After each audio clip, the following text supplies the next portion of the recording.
Minha família costumava passar as férias em nosso sítio, no interior de São Paulo. Durante o ano, morávamos na cidade, mas meu pai sempre acreditou que passar um tempo em contato com a natureza era essencial para nós. Ele via isso como uma oportunidade de nos ensinar sobre responsabilidade e respeito pelo meio ambiente. A viagem até o sítio parecia interminável, especialmente para mim e meu irmão, que éramos muito jovens. Para ajudar meu pai a manter o foco na estrada, minha mãe fazia o possível para nos manter ocupados. O sítio era enorme, com cerca de 25 hectares de terra. Havia apenas uma pequena cabana com um quarto e sala, sem água encanada ou eletricidade. Para cozinhar, minha mãe utilizava um antigo fogão a lenha. O banheiro ficava do lado de fora, embora fosse mais um local improvisado para nos lavar do que propriamente um banheiro. O restante do terreno era coberto por mata virgem. Eu tinha 14 anos na época e meu irmão tinha cerca de 10. Eu já tinha permissão para explorar a mata sozinho, enquanto meu irmão precisava ficar sempre à vista de nossos pais. Adorava me aventurar sozinho, descobrindo novos lugares como cavernas e riachos. Certa vez até encontrei uma cachoeira. Às vezes, meus pais me permitiam acampar sozinho, e não era incomum eu desaparecer por uma noite inteira em uma dessas aventuras. Em uma das minhas explorações, acabei encontrando outra cabana escondida na mata.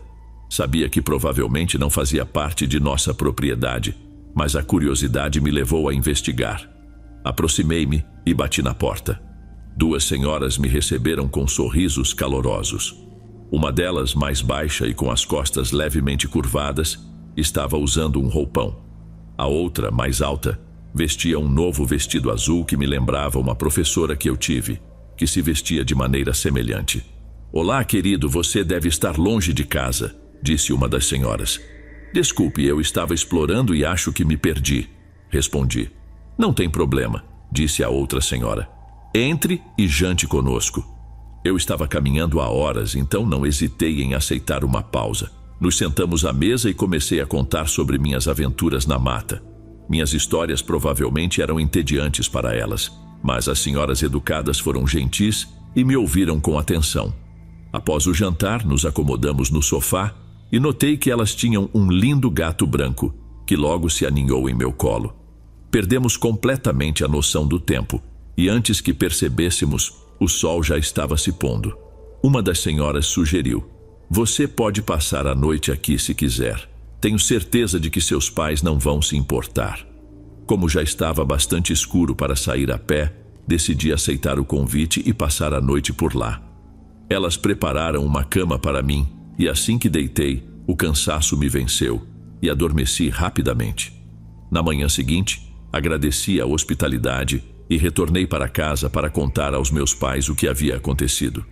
Contei sobre a cabana e as 2 senhoras que conheci, mencionando o quanto foram gentis comigo, além do gato branco. Embora não estivessem zangados comigo, meus pais insistiram que eu mostrasse a cabana a eles, pois queriam conhecer as senhoras. Mais tarde naquele dia, nós 4 nos aventuramos na mata em uma longa caminhada para encontrar a cabana. No entanto, ao chegarmos lá, tudo o que encontramos foram os restos de uma pequena cabana, que parecia estar abandonada há anos. Todos ficaram perplexos, especialmente eu. Minha família estava prestes a me acusar de ser um grande mentiroso, quando algo chamou nossa atenção. Um gato branco, magro, correu rapidamente por nós e desapareceu na mata, deixando todos em choque. Talvez eu nunca consiga explicar o que aconteceu naquela noite. Às vezes me pergunto se foi apenas um sonho lúcido, mas parecia tão real. Alguns anos depois, essa história voltou à minha mente. Decidi então pesquisar online para ver se encontrava alguma informação sobre a cabana abandonada. Para minha surpresa, encontrei uma matéria sobre 2 irmãs que se mudaram da cidade para uma cabana no meio da mata para levar uma vida mais tranquila, em contato com a natureza. A foto lembrava perfeitamente as 2 senhoras que encontrei, e o artigo era datado de 15 de fevereiro de 1925.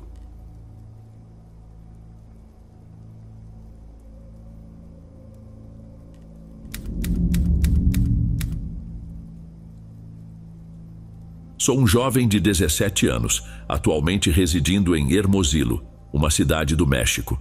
Esse incidente ocorreu há alguns meses durante uma viagem noturna à Sierra Madre Ocidental, localizada a aproximadamente 1 hora de carro a leste de Hermosillo.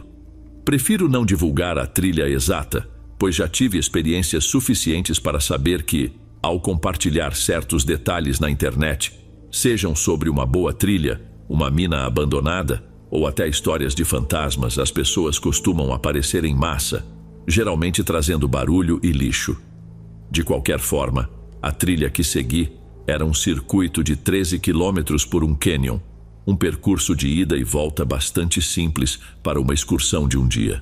Inicialmente havia planejado ir com um amigo, mas uma desistência de última hora me deixou sozinho. Com a mochila pronta e o carro preparado, decidi seguir em frente sozinho. Acabei saindo de casa mais tarde do que o planejado e tive dificuldades para navegar pelos complicados caminhos florestais, o que resultou na minha chegada ao início da trilha por volta das 5h45, um grande erro para quem está acostumado a fazer trilhas. Tinha cerca de 6 quilômetros de caminhada até o local onde planejava acampar, e a noite estava caindo rapidamente. Calculei que, se me apressasse, conseguiria avançar pelo menos 4 ou 5 quilômetros antes de precisar encontrar um lugar para montar acampamento. Essa estratégia me deixou percorrendo a trilha na escuridão, completamente sozinho, com cerca de 24 quilômetros de estrada de terra me separando de qualquer outra pessoa. Caminhar no escuro, sozinho, é uma experiência aterrorizante, especialmente considerando onde eu estava e o fato de estar sozinho. Eventualmente, a escuridão se tornou tão intensa que eu só conseguia ver o que a lanterna presa à minha cabeça iluminava. Foi então que decidi que era hora de parar e montar o acampamento. Utilizando apenas a lanterna como fonte de luz e tentando me mover rapidamente, acabei em um local menos do que ideal, mas que exibia alguns pedaços de madeira queimada e os restos de um círculo de fogo, indicando que alguém já havia acampado ali antes, embora claramente não recentemente. Minha prioridade inicial era acender uma fogueira. Após uma inspeção cuidadosa ao redor, consegui reunir madeira seca o suficiente para acender o fogo. Com a fogueira acesa, montei minha lona e abri uma lata de chile com macarrão que eu havia trazido e estava ansioso para comer. Senti-me bem, com o acampamento montado e a refeição cozinhando no fogo. A sensação de inquietação que havia me acompanhado pela trilha quase desapareceu, mas ainda persistia, um efeito colateral de acampar sozinho em áreas remotas. Para entender completamente o que se seguiu, preciso explicar como organizei meu acampamento. Escolhi uma pequena clareira cercada por altos pinheiros, com a trilha situada a cerca de 9 metros à minha esquerda. Quando se está na floresta e há uma fogueira acesa, ela cria um círculo de luz ao redor, enquanto tudo fora desse círculo permanece imerso na escuridão total. Eu estava sentado no chão, próximo à fogueira, aproveitando o meu jantar quando uma pequena pedra do tamanho de uma bolinha de gude foi lançada em meu acampamento. Fiquei paralisado de choque, pois tinha certeza de que era a única pessoa naquela trilha naquela noite. Instintivamente, apontei minha lanterna para a direção de onde a pedra veio, mas devido à densidade dos pinheiros e arbustos, só conseguia enxergar até uns 3 metros de distância. Passei os 15 minutos seguintes em estado de incredulidade, examinando a linha das árvores ao meu redor, procurando por qualquer sinal do que ou quem poderia ter lançado a pedra, sem me atrever a me afastar muito da fogueira, que em retrospecto me dava uma falsa sensação de segurança. Depois de um tempo, consegui me convencer de que, de algum modo, eu mesmo tinha chutado a pedra, ou ela havia caído de uma árvore. Fui dormir naquela noite sem imaginar o verdadeiro terror que ainda me aguardava. Fui acordado pelo som suave de folhas sussurrando, mal audíveis, mas presentes. Ainda grogue de sono, ouvi o som das folhas se tornando mais distante, presumindo que estava se afastando de mim. Fui buscar minha lanterna manual, que havia deixado ao meu lado ao adormecer. Mas quanto mais eu procurava, mais o medo crescia ao perceber que ela não estava mais lá. Levantei-me do saco de dormir, saí debaixo da lona e comecei a olhar ao redor. Eu avistei uma luz na floresta, não podia estar a mais de 4 metros de distância. Era minha lanterna, largada no chão, sobre um monte de folhas. Esse foi um dos raros momentos da minha vida em que quase perdi o controle de mim mesmo. A lanterna que eu havia deixado ao meu lado quando adormeci algumas horas antes, agora estava a 4 metros de distância, além da linha de árvores na floresta. Coloquei minhas botas rapidamente, segurei o facão com firmeza e mantive a cabeça em constante movimento, ponderando sobre minhas opções. Permanecer ali e esperar a noite passar, ou tentar caminhar os 5 quilômetros de volta ao carro no escuro. Concluí que quem quer que estivesse ali comigo teria uma vantagem muito maior se eu estivesse na trilha sem luz. Então decidi ficar no acampamento e esperar a noite passar. Eventualmente ele voltou. Eu conseguia ouvi-lo caminhando pela floresta. Estava distante, mas os sons dos passos eram claros.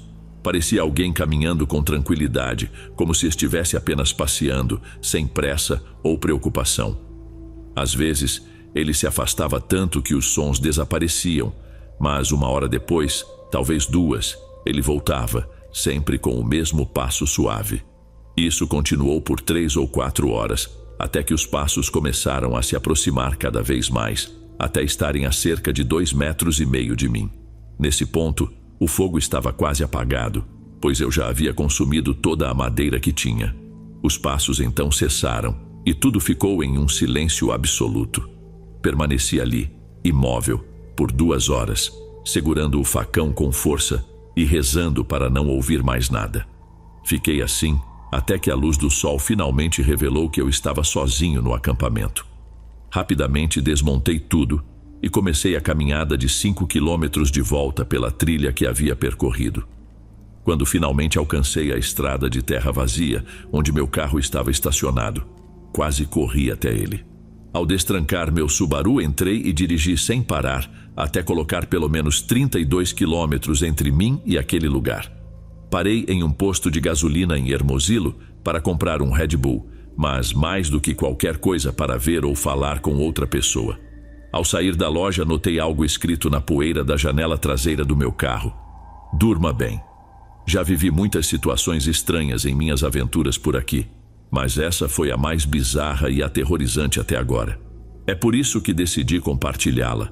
Há alguém seriamente perturbado vivendo na Sierra Madre Ocidental, e se puder, faça um favor a si mesmo. Mantenha-se o mais longe possível dessas montanhas. E esse foi o segundo relato do vídeo de hoje. O que você faria se estivesse no lugar dele? Deixe sua opinião nos comentários. Estou curioso para saber como você lidaria com essa situação. E vamos para o próximo relato.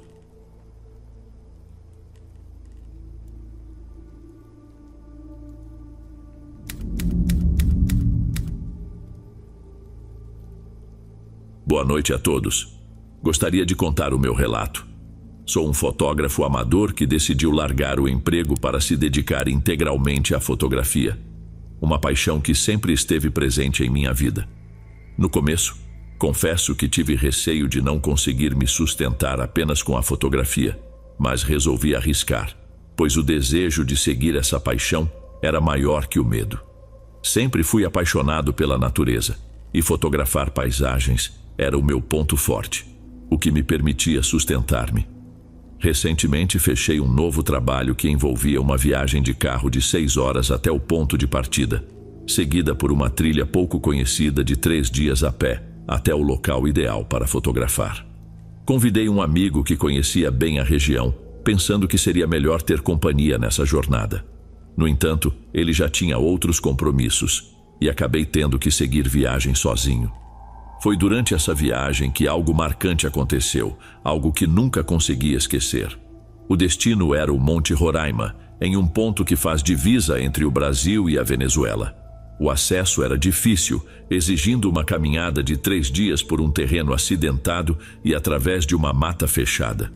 Não havia como chegar lá de carro, mas isso não me incomodava, pois sempre gostei de desafios. Afinal, se fosse fácil, qualquer um poderia fazer, e meu trabalho não seria tão valorizado. O cenário era simplesmente deslumbrante. Enquanto caminhava, parecia que cada direção oferecia uma imagem digna de um cartão postal, com cachoeiras, piscinas naturais e montanhas majestosas. Quando o sol começou a se pôr no horizonte, decidi parar e montar acampamento para a minha primeira noite. Consegui tirar fotos incríveis e, exausto após a longa trilha, adormeci rapidamente. No dia seguinte, o caminho começou a se tornar mais desafiador, mas as paisagens também se tornavam cada vez mais recompensadoras. Eram locais intocados pelo homem, onde o silêncio do mundo exterior era substituído pelo som dos ventos, das árvores e pelo canto dos pássaros. Acredito que poucas pessoas tenham a oportunidade de chegar a esse ponto, e comecei a sentir uma grande solidão. Havia algo estranho nisso, pois percebi que estava me arriscando bastante, mas naquele momento não havia mais nada a ser feito. O sol estava prestes a se pôr, então decidi montar meu acampamento e explorar um pouco ao redor. Foi então que ouvi algo que parecia ser passos. Não tinha certeza se era um animal, então segui o som por alguns instantes, mas logo mudei de ideia. O som era como uma marcha constante, como se alguém estivesse arrastando algo a cada passo, e estava ficando mais alto, vindo em minha direção. Até que, através da mata fechada, vi algo que me deixou em choque e terror tomou conta de mim. Havia uma mulher caminhando lentamente pela floresta. Ela parecia ter cerca de 50 anos, vestia um vestido branco, e o mais estranho de tudo é que ela usava salto alto. Seus cabelos estavam arrumados como se ela estivesse indo para uma festa, e notei que estava maquiada. A confusão tomou conta de mim, pois ela não carregava mochila ou qualquer outro equipamento. Apenas uma pequena bolsa branca que combinava com o vestido, que se arrastava atrás dela enquanto caminhava. Pensei em oferecer ajuda, mas por algum motivo, algo me dizia que ela estava exatamente onde queria estar, como se pertencesse àquele lugar. Sei que isso soa ilógico, mas havia uma sensação de tranquilidade emanando dela. Fiquei ali, paralisado, observando-a por alguns minutos, até que ela desapareceu mata adentro, sem fazer mais nenhum som. Com o sol quase se pondo, usei a pouca luz restante para voltar ao acampamento. Acendi a fogueira e permaneci perto dela durante toda a noite, revirando o fogo e refletindo sobre o que havia presenciado. Parte de mim esperava que a mulher aparecesse novamente, mas isso não aconteceu. Nunca mais a vi e nem ouvi falar dela. Quando o dia amanheceu, comecei a retornar pela trilha, mas minha mente estava distante, tentando encontrar uma explicação racional para o que havia visto. Afinal, não havia como chegar àquele lugar sem uma caminhada de 3 dias, muito menos fazer isso de salto alto, sem comida e sem água. Talvez eu nunca consiga explicar o que aconteceu, e não sei por que não tentei tirar fotos, mas a imagem dela desaparecendo na mata nunca mais saiu da minha cabeça. Você já presenciou algo que pareceu impossível de explicar? O que você faria se estivesse no dele? Compartilhe sua opinião nos comentários. Estou curioso para saber se vocês também já tiveram alguma experiência parecida. Bem, vamos para o próximo relato.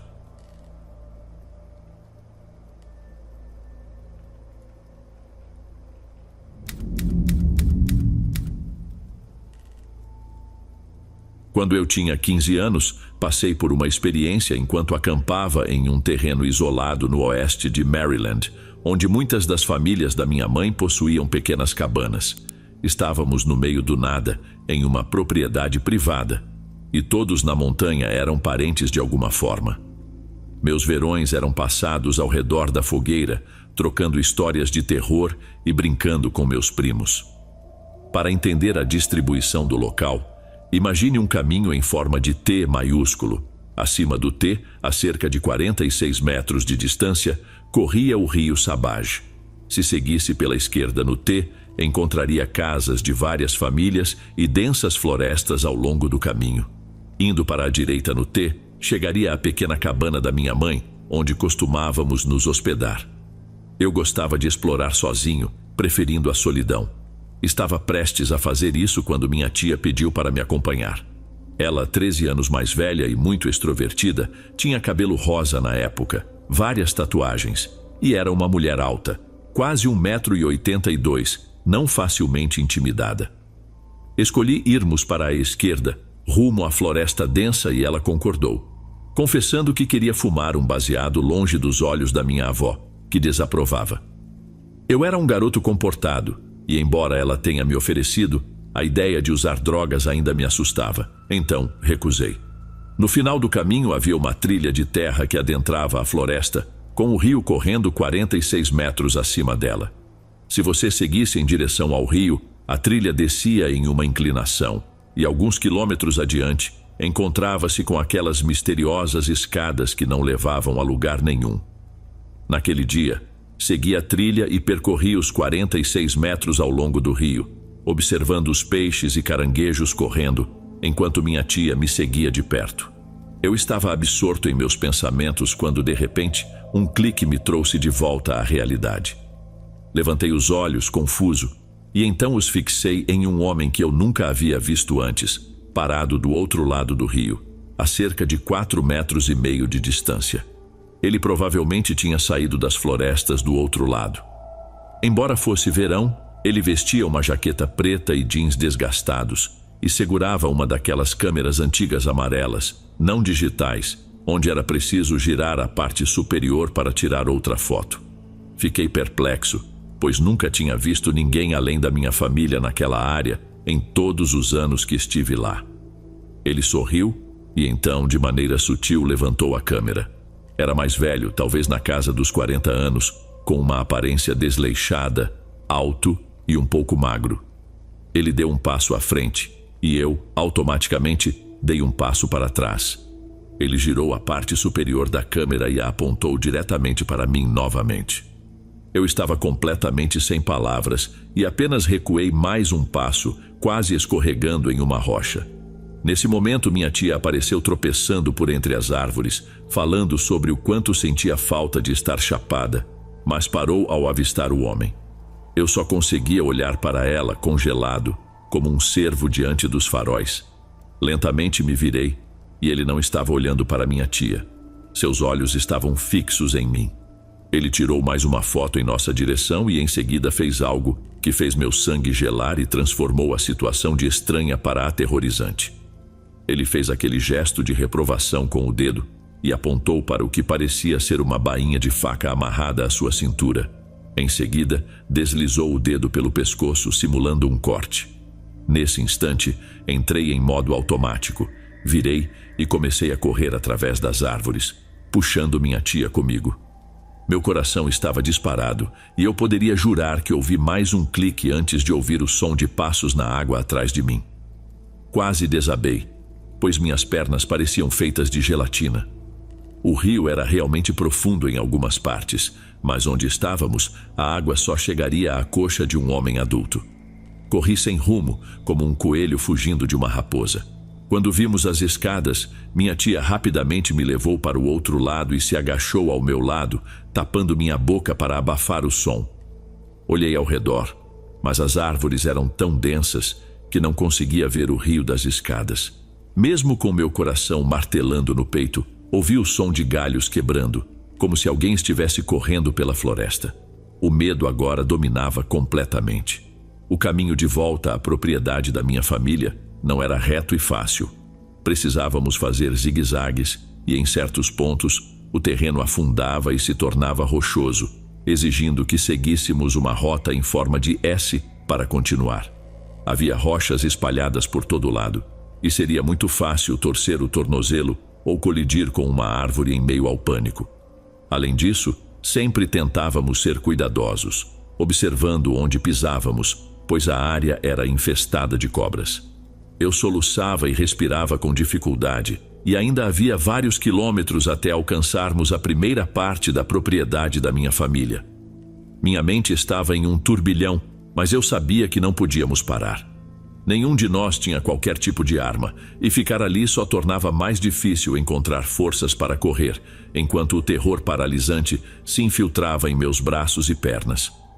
Eu já estava com alguns cortes, e antes que pudesse decidir o próximo passo, minha tia me puxou de volta para o caminho em T, tropeçando e correndo desesperadamente. Não percorremos mais de 1 quilômetro até que eu tropeçasse em um galho, batesse a cabeça contra uma árvore e desabasse, sentindo o gosto de sangue ao morder meu lábio na queda. Estava atordoado, mas a adrenalina continuava a me impulsionar. Eu me arrastei até uma árvore, enquanto minha tia, percebendo que eu não estava mais logo atrás, voltou correndo e se ajoelhou ao meu lado, sussurrando com urgência. Eu estava em choque, tremendo tanto que não conseguia acreditar que conseguiria andar, muito menos correr. Provavelmente ainda faltava 1,5 km até a propriedade da minha família, e mais 2 até chegarmos à cabana ocupada mais próxima à da minha avó. Meus ouvidos zumbiam e mal conseguia focar nas súplicas frenéticas da minha tia. O medo voltava a tomar conta de mim e eu continuava olhando para trás, mas não via nada. Ela percebeu que não podia perder mais tempo comigo e me arrastou para a frente. Manquei o mais rápido que pude enquanto ela me puxava com pressa. O resto é um borrão até sairmos da floresta. Naquela hora, a maioria da minha família não estava lá, então só paramos ao chegar na casa da minha avó. Corri para dentro soluçando. Ninguém tranca as portas por lá, e minha avó olhou para mim horrorizada, assim como minha tia, que estava igualmente cortada e apavorada. Ela gritou chamando meu avô, que rapidamente assumiu o controle e pegou seu rifle. Incapaz de expressar o que tinha acontecido, deixei minha tia explicar, mesmo estando chapada. Meu avô e minha avó percorreram as cabanas, reunindo os homens com suas armas e alertando as mulheres e crianças sobre o que havia ocorrido. Não há sinal de celular lá em cima, então ligar para o xerife não era uma opção, e chegar à montanha levaria mais de 1 hora, mesmo se saíssemos imediatamente.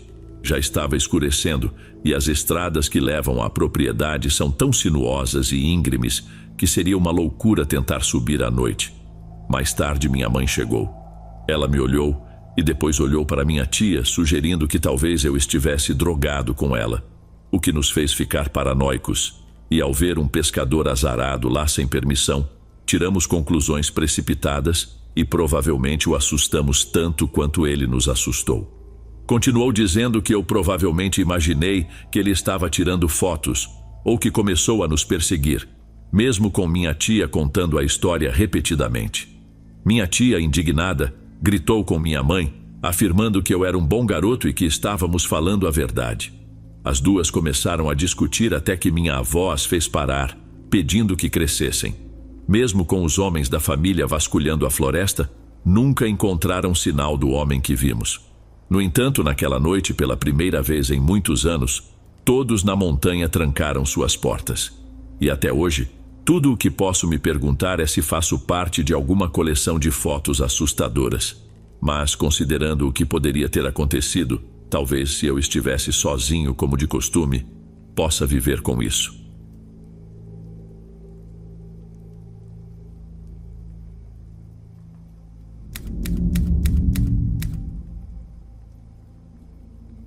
Boa noite, Dom. O que vou contar aconteceu em 1998, quando um velho amigo me convidou para acampar. Eu não fazia isso desde os meus 12 anos, então aceitei a proposta. A ideia parecia divertida e passei a semana toda ansioso para a viagem. Na noite anterior à partida, quase não dormi de tanta excitação, e ele me pegou logo após as 5 da manhã. Percorremos 160 quilômetros até o parque. Consegui cochilar um pouco durante o trajeto, o que me fez sentir um pouco mais descansado ao chegarmos. Foi então que ele me contou que ainda precisaríamos caminhar mais 2 horas até o acampamento. Tentei convencê-lo a escolher um lugar mais perto, mas ele garantiu que eu iria adorar o local assim que chegássemos. Relutante, o segui. A primeira meia hora foi tranquila, com boa parte do caminho sendo de descida. No entanto, conforme o tempo passava, comecei a diminuir o ritmo. Fizemos uma breve pausa no meio do percurso, mas logo retomamos a caminhada. Na segunda parte, o trajeto se tornou muito mais íngreme.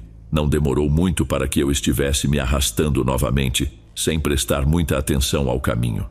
Quando alcançamos uma área plana, me senti aliviado. Meu amigo que estava na frente conseguiu evitar a armadilha, mas eu não tive a mesma sorte. A única coisa de que me lembro é que em um momento eu estava caminhando e no seguinte estava caído no chão. O impacto no fundo do buraco me despertou e a adrenalina mascarou a maior parte da dor. Ao tentar me levantar, minha perna direita falhou e eu caí sobre uma estaca afiada que se projetava do solo. Aparentemente, havia várias outras estacas no fundo, mas felizmente estavam tombadas. Quando olhei para a minha perna, vi o osso à mostra saindo pela canela. Instintivamente, puxei a estaca e a dor me deixou ainda mais tonto. Olhei para cima para tentar entender onde estava, e tudo o que vi foi um céu azul, emoldurado por árvores. Estimei que o buraco tinha cerca de 3 metros de profundidade ou mais, e que os idiotas que o cavaram devem ter levado dias para concluir o trabalho. Gritei pelo meu amigo, apenas para vê-lo rindo e acenando para mim da borda. Ele não tinha noção da gravidade dos meus ferimentos naquele momento, mas quando contei, o riso desapareceu, dando lugar ao pânico. Perguntei o que havia acontecido, e ele disse que parecia que caçadores furtivos haviam cavado algum tipo de armadilha para ursos, e eu tinha caído nela. Achei que ele poderia simplesmente me alcançar e me puxar para fora, mas não funcionou. Então, ele tentou usar um galho de árvore para me ajudar. No começo, isso funcionou, mas quando tentei me levantar, a dor era insuportável. Não conseguia colocar peso na perna direita e ficou claro que eu não sairia daquele buraco sem ajuda externa. Ainda era cedo, então não fiquei muito preocupado. Ouvi meu amigo andando nervosamente acima de mim, então, com voz tranquila, pedi que ele fosse buscar ajuda. A estação dos guardas florestais ficava a pouco mais de 1 hora de onde viemos. Ele poderia conseguir ajuda e voltar com tempo de sobra antes do anoitecer. Assim que ele partiu, fiquei sozinho, com nada além da dor ocupando minha mente. A dor vinha em ondas, acompanhada de uma náusea que não ajudava em nada. Pensei em improvisar uma tala, mas ao tentar apertá-la, quase desmaiei. Parecia mais sensato deixar tudo como estava. Coloquei a cabeça entre os joelhos e esperei a tontura e a náusea passarem. Eventualmente passaram e tentei me concentrar em outras coisas. Cantarolando, consegui distrair a mente por um tempo, até que ouvi trovões e percebi que o céu acima estava ficando mais escuro. Pensei que um pouco de chuva não faria mal, certo? Talvez eu devesse ter considerado melhor a situação antes de pensar isso. A chuva começou leve, mas em minutos se transformou em um dilúvio. Estava tudo bem até eu notar que o buraco estava se enchendo de água. Meus pés já estavam submersos quando percebi que a situação estava se complicando. Me apoiei na parede do buraco e consegui ficar de pé, o melhor que pude, enquanto rezava para que a chuva parasse. À medida que os minutos passavam, mais do meu corpo submergia na água. Depois de 1 hora, a tempestade diminuiu e eu consegui relaxar um pouco. A água estava apenas na altura das minhas canelas, e eu tinha a esperança de que, se continuasse assim, a ajuda chegaria antes que a água alcançasse minha cintura. Infelizmente, era apenas uma pausa na tempestade. Logo, a chuva voltou a cair torrencialmente. O único lado positivo era que a dor na minha perna ficava em segundo plano. Tentei manter o otimismo lembrando de piadas e filmes engraçados. Aquela próxima hora foi a mais longa da minha vida. Quando a ajuda finalmente chegou, a chuva quase tinha parado completamente. No momento em que as cordas me puxaram para fora, a água estava logo abaixo do meu cinto. Pensar que eu poderia ter morrido afogado em um pequeno buraco no meio do nada ainda me dá calafrios. Fora do buraco, a viagem ao hospital foi rápida. Após uma cirurgia, com direito a alguns parafusos e placas, fui liberado para ir para casa. As 8 semanas seguintes com muletas foram lentas, mas fiquei feliz por estar vivo, perna quebrada ou não. Nunca compensamos a viagem perdida, mas levei meus filhos para acampar algumas vezes nos anos que se seguiram. Pensando bem, talvez eu devesse ligar para meu amigo. Não nos falamos há alguns anos, e talvez uma viagem de acampamento seja a melhor maneira de nos reencontrarmos. Desta vez, com certeza vou manter os olhos bem abertos. Espero que estejam gostando dos relatos de hoje. Não quero parecer chato, mas peço que considere se inscrever aqui no canal, caso ainda não seja inscrito. Todos os dias eu posto bons relatos que com certeza valem a sua inscrição. Dito isso, vamos continuar com o próximo relato.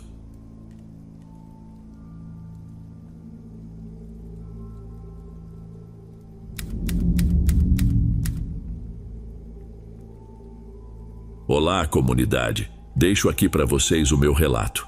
Minha infância foi tudo menos agradável. Além do constante abuso físico, meus pais me ignoravam na maior parte do tempo. Ambos lutavam contra o alcoolismo. Minha mãe trabalhava meio período, alegando que queria estar presente para mim, mas, na realidade, passava a maior parte do seu tempo livre entre uma garrafa e a cama. Meu pai era o principal provedor da casa, trabalhando como caminhoneiro de longa distância, o que o mantinha fora a maior parte do tempo, deixando-me sozinho para cuidar de mim mesmo. Nosso apartamento ficava na periferia da cidade, cercado por uma vasta floresta. Desde que me lembro, essas florestas sempre me fascinaram. Não demorou muito para que eu começasse a passar meus dias explorando-as. Meu amor pela natureza só cresceu a partir daí. Logo percebi que nenhum dos meus pais notava minhas saídas e retornos. Então comecei a acampar na floresta durante a noite ocasionalmente, só para ver se eles notariam minha ausência. Mas, como eu já suspeitava, não notaram. Com o tempo, comecei a passar semanas inteiras acampado na imensidão da floresta. Tudo que é bom acaba um dia, e certa manhã fui pego de surpresa pelo meu pai enquanto saía da floresta. Ele tinha acabado de voltar de uma viagem e ficou furioso ao ver seu filho de 12 anos saindo da floresta às 5 da manhã de um dia de aula. Depois de me dar uma surra, tanto ele quanto minha mãe me repreenderam severamente. Mas isso não me impediu de voltar. Fiquei em silêncio pela cidade por uma semana, esperando meu pai partir novamente e minha mãe se embebedar. Quando tive certeza de que ela estava dormindo, fugi de volta para o meu verdadeiro lar. Voltava cedo todas as manhãs, antes de ir para a escola, sem que ninguém percebesse. Não demorou para que as coisas voltassem ao normal. Se eu não estava na escola, estava explorando a floresta. Como mencionei antes, eu tinha vários acampamentos espalhados pela floresta. Logo percebi que não era o único a usar a floresta como refúgio. Pequenos grupos de sem-teto também acampavam por lá, provavelmente para beber e usar drogas longe dos olhos da polícia e do público. Em uma ocasião, cometi o erro de permanecer no mesmo lugar por muito tempo e quase fui atacado por isso. Após esse incidente, mudei meus acampamentos para o outro lado do rio. Algumas noites eu me escondia nas sombras e observava essas pessoas se destruindo com drogas e álcool. A violência irrompia frequentemente, o que só reforçava meu desprezo por elas. Eu já tinha visto o suficiente desse tipo de comportamento em casa. Com o passar dos meses, fui me aventurando cada vez mais fundo na vasta floresta, sempre em busca de novos lugares para explorar. Quando o verão chegou, trouxe consigo um aumento no número de sem-teto na área. Logo, seus acampamentos improvisados estavam espalhados por toda a floresta. Ainda assim, naquele momento, eu me sentia seguro. Se eu ficasse no meu lado do rio, onde apenas eu sabia como cruzá-lo, meu refúgio permaneceria intocado. Em uma tarde quente de verão, enquanto eu estava na margem coletando água, ouvi vozes ao longe e fiquei alerta. Peguei minha água e estava voltando para o acampamento quando ouvi um grupo discutindo do outro lado do rio. Curioso, me escondi e observei. Havia uma tenda desgastada e, ao redor, 3 homens e uma mulher trocando gritos. Eles estavam longe demais para que eu pudesse entender o que diziam, mas todos pareciam estar bêbados, cambaleando enquanto discutiam. Permaneci ali por uns 10 minutos até que um dos homens golpeou o outro na cabeça com uma garrafa de cerveja. O homem caiu no chão e esperei que ele se movesse, mas isso não aconteceu. O agressor, então, pegou uma grande pedra e a arremessou sobre ele repetidas vezes, até que parecia exausto demais para continuar. Tive que abafar um grito ao presenciar aquele horror, paralisado pelo medo. A mulher gritou algo e deu um tapa no peito do agressor, que olhava fixamente para o desastre que havia causado. Depois de 1 minuto, os outros gritaram novamente e todos fugiram juntos. Finalmente consegui respirar, mas não me atrevi a me mover, temendo que voltassem. Fiquei escondido por horas, ou pelo menos foi assim que pareceu, antes de decidir que eles não retornariam. Esperei que o homem no chão se levantasse, mas agora percebo o quão tola era essa esperança. Uma ideia insana me veio à mente. Eu precisava buscar ajuda para ele. Bêbado ou não, ele ainda era um ser humano. Corri os 5 quilômetros de volta para nosso apartamento. Por alguma razão, fiquei aliviado ao ver que meu pai estava em casa. Entrei correndo, sem fôlego, e comecei a chamar por meus pais. Os encontrei sentados juntos no sofá, e corri até eles. Meu pai me mandou calar a boca antes de perguntar o que estava acontecendo.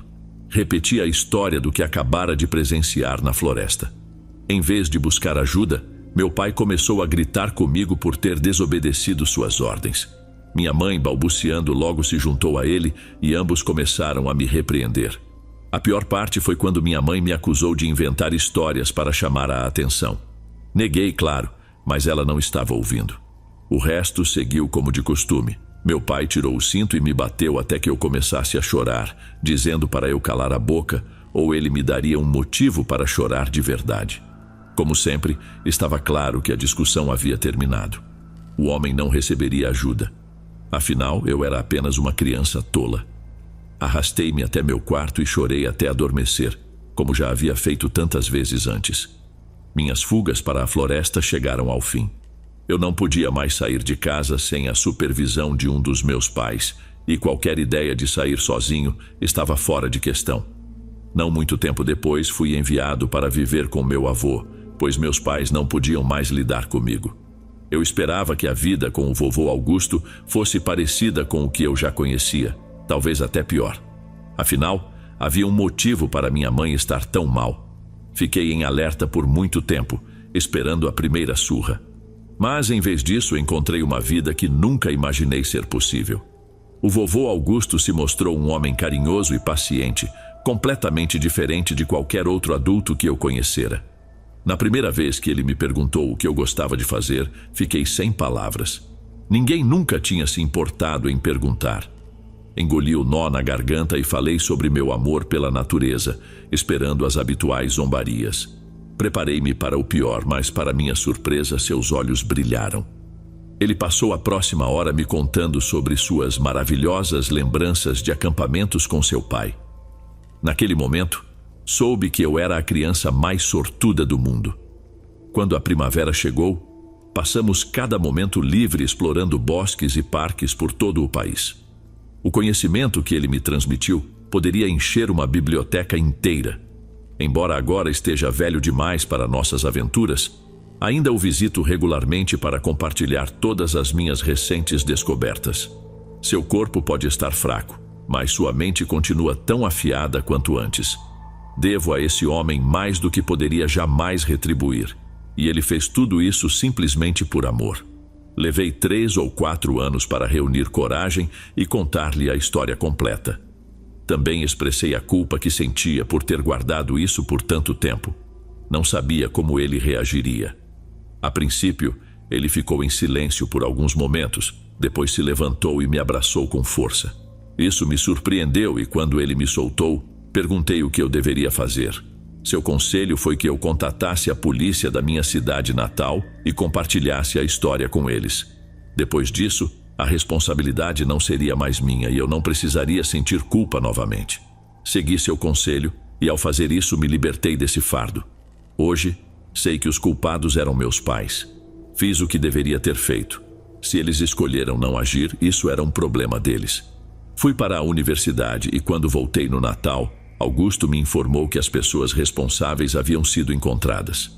Embora todos, exceto a mulher, estivessem mortos, ela revelou a localização do corpo do homem aos detetives. Eles quiseram me agradecer por ter dado um passo à frente e ajudado a resolver esse caso após tantos anos. Com isso, segui em frente, deixando essa parte sombria da minha vida para trás. No entanto, recentemente, com a morte do meu pai, todas essas lembranças voltaram à tona. Não pensava nessa parte da minha vida há muito tempo. Meu amor pelas florestas e suas criaturas cresceu até se tornar meu sustento. Agora, tenho a oportunidade de viajar pelo mundo, descobrindo e preservando os lugares selvagens antes que desapareçam. Algo que eu só poderia sonhar quando era uma criança presa em um apartamento decadente em um lugar esquecido. Sem o amor, a compreensão e o ensinamento de Augusto, nada disso teria sido possível.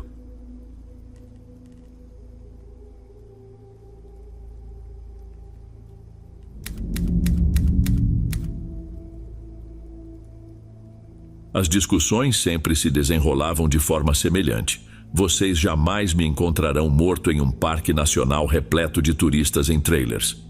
Meu pai tinha um estilo conservador e ele apreciava as coisas dessa maneira.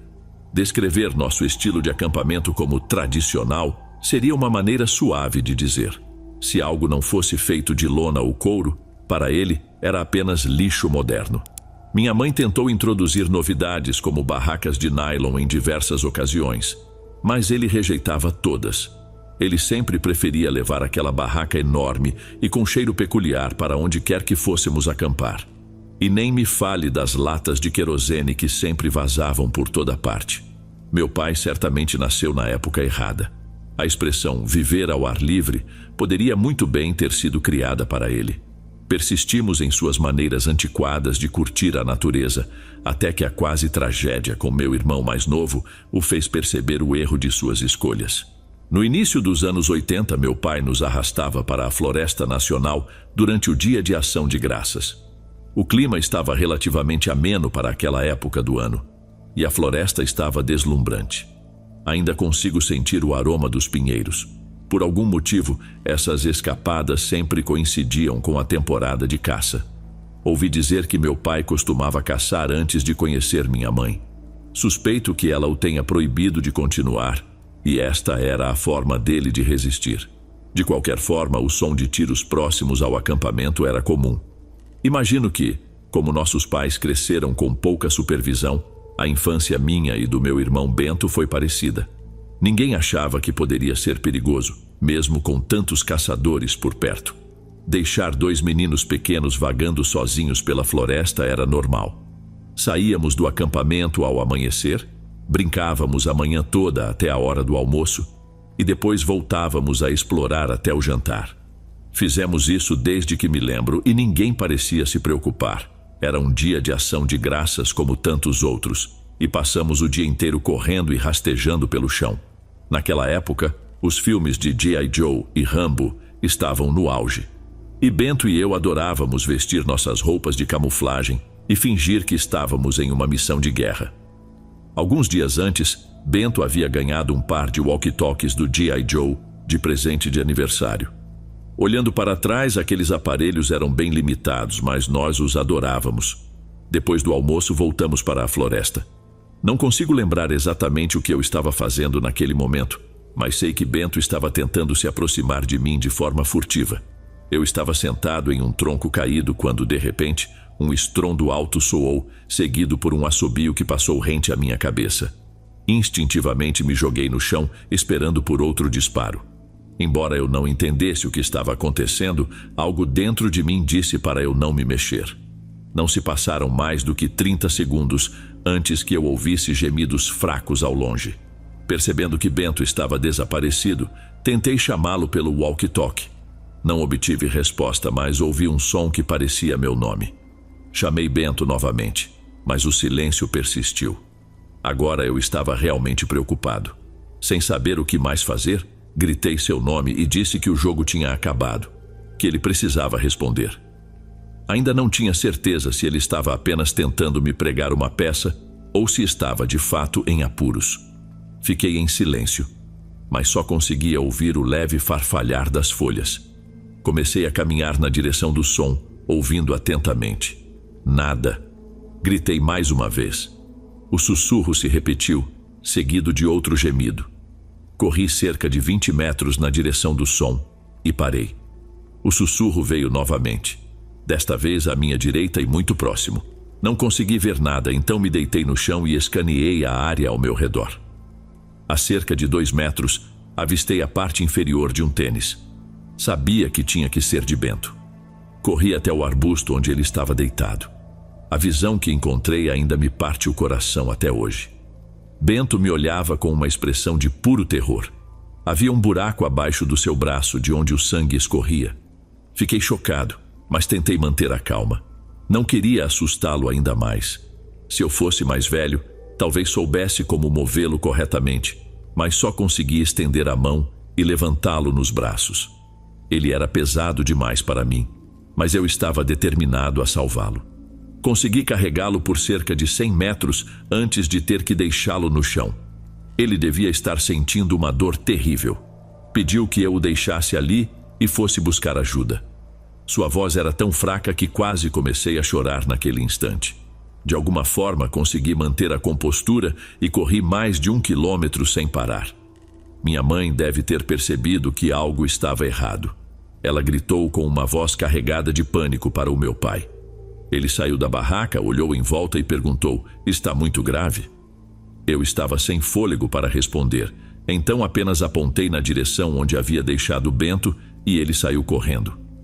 Quando o alcancei, meu pai já estava carregando Bento e se dirigindo de volta ao acampamento. Durante toda a corrida até o hospital, minha mãe falava sem parar, incentivando Bento a resistir. Eu estava no banco de trás, pressionando minha camisa contra a ferida o tempo todo. Uma viagem que normalmente levaria pelo menos 30 minutos foi feita em menos de 20. Meu pai entregou Bento aos médicos e ele foi levado para a cirurgia imediatamente. Consegui carregá-lo por cerca de 100 metros antes de ter que deixá-lo no chão. Ele devia estar sentindo uma dor terrível. Pediu que eu o deixasse ali e fosse buscar ajuda. Sua voz era tão fraca que quase comecei a chorar naquele instante. De alguma forma consegui manter a compostura e corri mais de 1 quilômetro sem parar. Minha mãe deve ter percebido que algo estava errado. Ela gritou com uma voz carregada de pânico para o meu pai. Ele saiu da barraca, olhou em volta e perguntou: "Está muito grave?" Eu estava sem fôlego para responder, então apenas apontei na direção onde havia deixado Bento e ele saiu correndo. Quando o alcancei, meu pai já estava carregando Bento e se dirigindo de volta ao acampamento. Durante toda a corrida até o hospital, minha mãe falava sem parar, incentivando Bento a resistir. Eu estava no banco de trás, pressionando minha camisa contra a ferida o tempo todo. Uma viagem que normalmente levaria pelo menos 30 minutos foi feita em menos de 20. Meu pai entregou Bento aos médicos e ele foi levado para a cirurgia imediatamente. As 3 horas seguintes foram um verdadeiro pesadelo. Dado o que aconteceu com meu irmão, fiquei surpreso com a aparente calma dos meus pais ao lidar com tudo.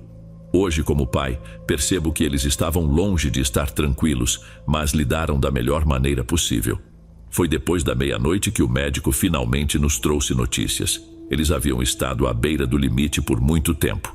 Só fui saber muito mais tarde que Bento havia morrido mais de uma vez durante a cirurgia, mas ele tinha boas chances de recuperação completa. A polícia, tendo sido notificada do incidente, chegou logo após o amanhecer para nos interrogar. Com a urgência inicial já passada, eu desabei várias vezes enquanto contava o que havia acontecido. Foi a primeira vez que me confrontei com a possibilidade de que eu também poderia ter sido atingido. Bento ficaria no hospital por várias semanas, então meus pais conseguiram um quarto de hotel nas proximidades. Acho que meu pai considerou a ideia de ficar no acampamento, mas após uma breve discussão com minha mãe, decidiu não fazer isso. Os detetives que investigavam o caso nos mantinham informados, mas até o dia em que Bento recebeu alta, nenhum suspeito havia sido identificado. A teoria mais aceita é que um caçador furtivo confundiu o movimento nos arbustos com um cervo e atirou. Durante a investigação das licenças de caça, surgiram algumas suspeitas, mas isso não foi a primeira vez que aconteceu e, infelizmente, não será a última. Bento foi um dos afortunados. Já se passaram 34 anos desde então, e ninguém foi identificado de forma conclusiva como responsável pelo tiro. Bento se recuperou totalmente e seguiu com sua vida, criando sua própria empresa e família, como qualquer outra pessoa normal. Algo bom, porém, saiu desse caos. Nunca mais voltamos à Floresta Nacional e, melhor ainda, meu pai decidiu que, com todos aqueles turistas gordos em seus trailers por perto, era um ambiente mais seguro para ele e sua família. Entre os 12 e 17 anos, passei minhas férias em lugares incríveis como o Yosemite e o Grand Canyon. Para mim, é assim que o acampamento deveria ser, pacífico e tranquilo. E tenho quase certeza de que Bento concordaria comigo. Bom, vamos para o próximo relato.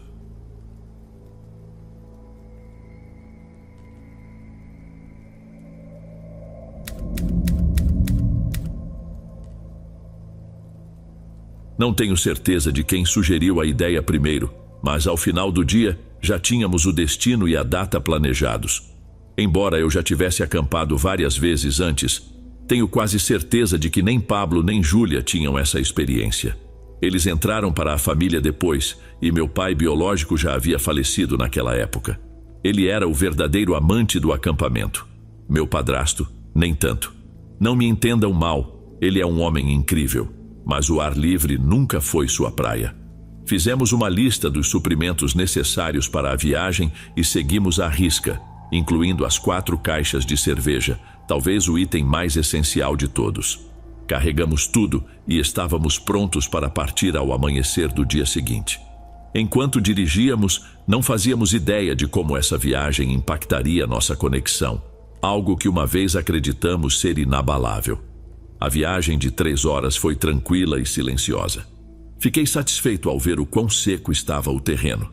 Embora acender uma fogueira não fosse um grande desafio para mim, não era meu forte, e sabia que nenhum dos meus irmãos tinha acendido algo além de um cigarro. Levei um pouco de líquido para acender fogo, por precaução, mas não precisei usá-lo. Murilo usou os conhecimentos que adquiriu assistindo a vídeos no YouTube para montar a barraca. Escolhi de propósito a barraca mais simples de montar, mas mesmo assim, levou quase 1 hora para que ela ficasse pronta. A fogueira já estava crepitando quando eles se juntaram a mim. Eu havia enterrado as batatas nas brasas, preparado os bifes para o fogo e já estava na minha segunda cerveja. Os bifes ficaram prontos rapidamente e, à medida que a noite caía, nos sentamos para desfrutar de uma refeição deliciosa. Depois do jantar, o verdadeiro acampamento começou. Escolhi acampar no meio do nada propositalmente. Sabia que ficávamos barulhentos e irritantes quando bebíamos e, mais importante, eu adorava fazer grandes fogueiras e aumentar o volume da música. Não dá para fazer isso com outras pessoas por perto. Aquela noite foi simplesmente fantástica. Bebemos 2 caixas de cerveja e ficamos acordados até o amanhecer. Era algo que eu precisava fazer havia muito tempo.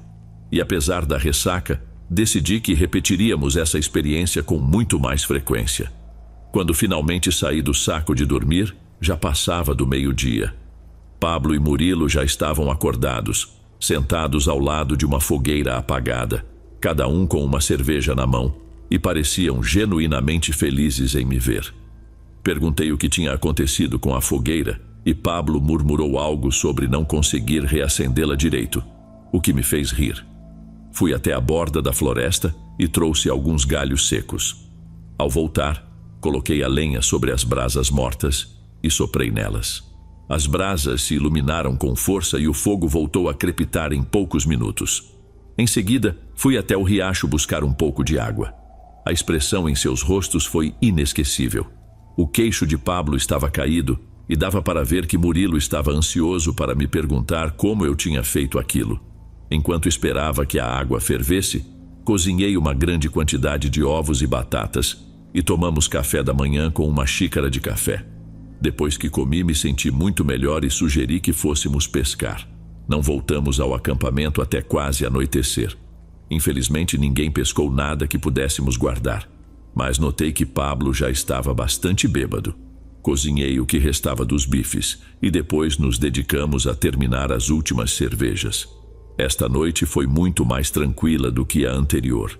Não queria fazer uma grande fogueira, pois isso tornaria mais difícil apagá-la completamente antes de irmos embora. A maior parte da noite foi passada conversando sobre coisas sem importância, como garotas e trabalho. Por volta das 2 da manhã, decidimos ir dormir. A cerveja já tinha acabado. Minha última lembrança foi ver Pablo saindo para urinar. Ele havia bebido muito mais do que Murilo e eu, caiu várias vezes tentando sair do saco de dormir, mas eventualmente conseguiu sair da barraca. Eu devo ter adormecido logo depois disso. A próxima coisa de que me lembro é que o sol já começava a brilhar através das árvores. Eu estava com muita vontade de urinar, então fiz meu caminho até o zíper da barraca, tentando não acordar os outros 2. Ao abrir a barraca, um estranho cheiro de carne queimada me atingiu. Presumi que um dos caras já estava acordado e queimando o nosso café da manhã. Olhei para trás e vi que apenas Murilo ainda estava dormindo. Pablo devia estar cozinhando, e era terrível nisso. Saí rastejando com um sorriso no rosto, pronto para fazer um comentário sarcástico. Levantei os olhos esperando ver meu irmão queimando a comida, mas me deparei com uma visão muito mais séria e horrível do que jamais poderia ter imaginado. O fogo estava apagado e Pablo não estava em lugar nenhum. O amanhecer ainda era muito fraco para distinguir o grande objeto que jazia sobre as brasas mortas. Dei alguns passos adiante e o cheiro de queimado me atingiu em cheio. Então, de repente, percebi o que estava vendo. Pablo estava deitado de bruços em um canto da fogueira apagada e não se movia. Sem pensar duas vezes, agarrei seu corpo e o virei. Tudo o que eu podia ver era preto e cheirava a queimado. Comecei a gritar por Murilo, e quando ele não respondeu imediatamente, corri até a barraca e o sacudi. No início, ele estava relutante, mas quando gritei que Pablo estava morto, ele se sobressaltou e me pediu para repetir. Tudo o que pude fazer foi apontar para os restos da fogueira e a visão horrível que o sol tornava mais clara a cada momento.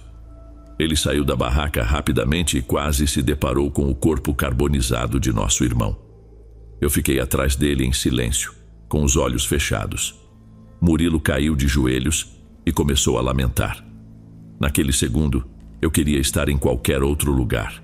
O som dos lamentos angustiantes de Murilo e o terrível cheiro que impregnava o ar eram piores do que qualquer pesadelo que eu pudesse imaginar. Uma brisa fria soprava através do penhasco, e foi então que percebi que tinha urinado nas calças. Não importava, no entanto. A cada segundo que passava, a visão se tornava mais clara, e eu estava aterrorizado demais para abrir os olhos. Essa não era a maneira como eu queria lembrar de Pablo. Eventualmente rastejei de volta para a barraca e comecei a chorar. Isso continuou por Deus sabe quanto tempo, até que percebi que deveria ligar para o 911 e informá-los do que havia ocorrido. Eles chegaram cerca de 1h30 depois. Quando o legista levou o corpo, reuni coragem para sair. Murilo estava conversando com um dos oficiais. O cheiro ainda era tão ruim que comecei a ter ânsias e me retirei novamente para a barraca. Logo depois, outro oficial se juntou a mim dentro da barraca. Falamos sobre as viagens e os eventos da noite anterior, nada em particular. Cerca de 20 minutos depois, ele foi embora com os outros oficiais. Comecei a desmontar o acampamento e Murilo logo se juntou a mim. Enquanto trabalhávamos, nenhum de nós disse uma palavra. Eu me movia o mais rápido possível, ansioso para deixar para trás o terrível cheiro da carne queimada de meu irmão.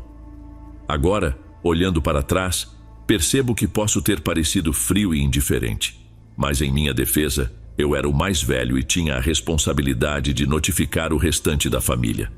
Sabia que isso devastaria nossa mãe e queria ser eu a dar a notícia antes que ela ouvisse de outra forma. Quanto a Murilo, não posso falar sobre o que ele estava sentindo ou pensando. Ninguém tem o direito de dizer a outra pessoa como deve lidar com seu luto, especialmente em circunstâncias como essa. Contar à mamãe foi tão terrível quanto eu imaginava. Ela sempre sonhou em ter uma família grande. Quando papai morreu, pensou que seu sonho tinha acabado. No entanto, quando conheceu meu padrasto e ele mencionou a adoção, ela ficou encantada. Pablo e Murilo eram irmãos biológicos com cerca de 2 anos de diferença e estavam na adolescência quando mamãe os encontrou. Crianças dessa idade costumam ser difíceis de adotar, mas mamãe se apaixonou por eles à primeira vista. Sempre os considerei como parte da minha família de sangue, assim como o resto dos meus irmãos. Murilo e eu ficamos ao lado dela por um tempo, sabendo o quanto a perda de Pablo era difícil para ela. Foi nessa época que comecei a sentir que Murilo tinha suspeitas em relação a mim. Nada foi dito, mas eu o pegava me olhando com aquele olhar inquisitivo que ele tinha, várias vezes durante aquele mês. À medida que os meses passavam e surgiam mais perguntas do que eu gostaria de admitir, sempre presumi que Pablo havia perdido o equilíbrio ou tropeçado, caindo no fogo e morrendo. Ele estava muito mais bêbado do que nós. No entanto, quando os resultados do médico legista chegaram, algumas coisas não faziam sentido. Por exemplo, as contusões. As costas de Pablo estavam cheias delas. O curioso é que Pablo jogava rugby com alguns amigos da escola há muitos anos. Além disso, o crânio dele estava fraturado, o que era preocupante. mas até mesmo os médicos admitiram que coisas assim podem acontecer em um incêndio, quando o calor faz o crânio estourar ou rachar. Fatos horríveis de ouvir, eu sei, mas por alguma razão, isso solidificou as suspeitas na mente de Murilo. Não importa o quanto eu tente mostrar a ele que este não é o momento certo para estarmos separados. Ele está convencido de que tive algo a ver com a morte de nosso irmão. Eu também tenho minhas próprias reservas em relação a Murilo e sua relação com Pablo. Mais de uma vez, os vi discutindo, mas eles sempre paravam quando eu entrava na sala. Sim, tenho minhas próprias suspeitas. Mas agora não é o momento de dividir a família. Nossa mãe precisa de nós mais do que nunca. Se ela soubesse da desconfiança entre nós, não apenas partiria seu coração, mas poderia matá-la. Pelo futuro previsível, farei todo o possível para nos unir novamente. Se não for pelo bem de nossa mãe, talvez pelo de Pablo. Da minha parte, continuarei investigando a brecha entre os dois irmãos, e se ela de alguma forma levou à morte de Pablo.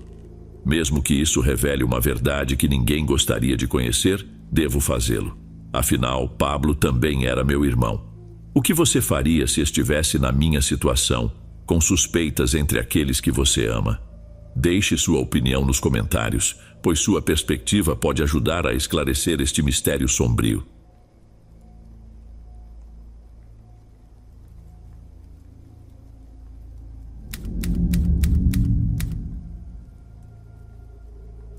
O acampamento de verão no Nordeste dos Estados Unidos opera do final de junho até o início de agosto. A grande atração do lugar é que é um acampamento noturno. Durante a temporada, os funcionários e campistas chegam na tarde de domingo e partem na noite de sexta-feira, permanecendo no local, completamente isolados, ao longo da semana. O acampamento conta com diversas cabanas para dormir, um amplo refeitório para refeições e cerca de outros 10 edifícios, que variam de grandes centros de um único andar a pequenos depósitos de suprimentos. A vasta extensão do acampamento se estende por hectares e é incrivelmente deslumbrante, com o verde exuberante e arborizado típico do Nordeste no verão.